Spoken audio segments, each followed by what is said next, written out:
Take a bit of a look at yourself and think about what's not so good that you could improve, that you should improve by your own standards, and that you would improve, and set yourself a little goal.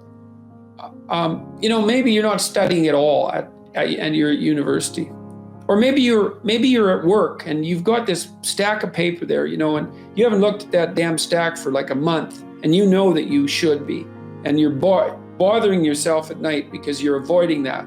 It's like maybe think, well, I've avoided that stack of paper completely for 1 month. I'm quite a coward when it comes to whatever snakes might be hidden in that stack of paper.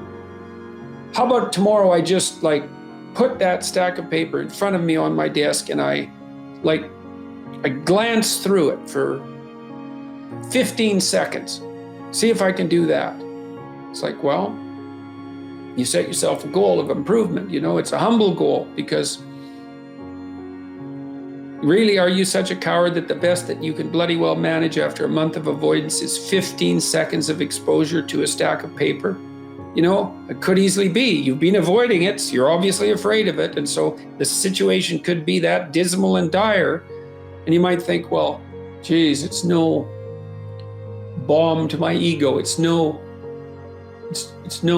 fostering the strength of my ego to recognize in myself someone who could only withstand 15 seconds of exposure to that thing I'm afraid of.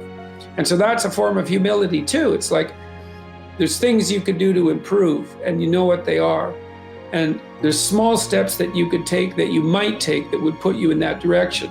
And then the question is, are you big enough to take those small steps? Are you capable of grappling with the fact that you're fundamentally flawed to the point where you have to break things down into almost childlike steps in order to manage them? And the answer to that is, yeah, you are. And that's the lot of, I don't know if it's the lot of everyone. Most people have things they avoid, and they're afraid of. So I would say to some degree, it's the lot of everyone. People vary in the degree to which they've conquered that. And you do meet people from time to time who are extraordinarily disciplined. But most of the time they've got disciplined in exactly this manner. It's through slow incremental improvement. And then you challenge yourself. It's like, well, could I do this? That would be better. And you find out. And then you think, well, is there something slightly larger and more challenging that I could do that would be better? And you try it and you find out. And as you try it and you find out, generally you get better at it and you can take on larger and larger challenges. In any case, people do waste a lot of time, and they also act counterproductively a lot of the time. Regardless, we do make progress, and we can thrive under the difficult conditions that make up our lives, and we can resist the malevolence that entices us. That's within our power, and we don't know the limits to that. And we also know that it's better to, we all know this, that it's better to live courageously than cowardly. Everyone knows that. That's what you teach people that you love.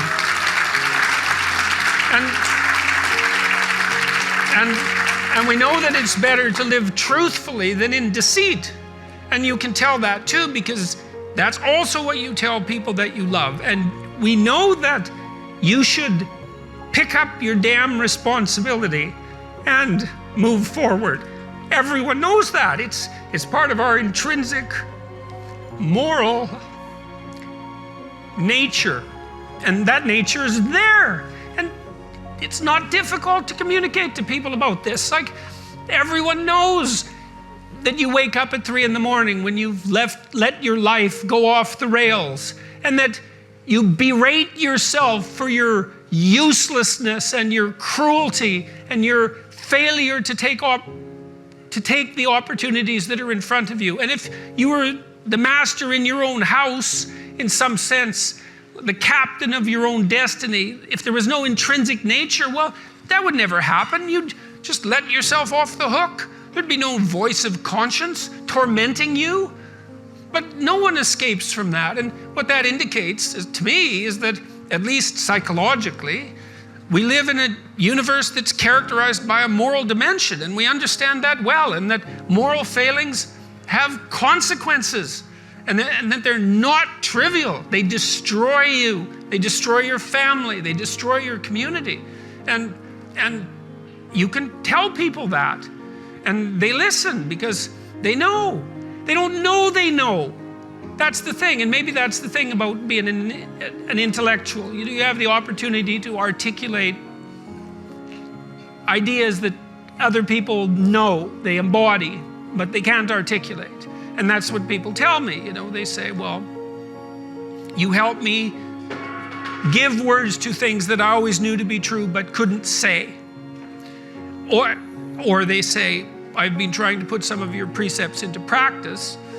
Responsibility being a main one, vision another, honesty, I suppose, bringing up the pack and saying, and this is the fun part of doing all of this.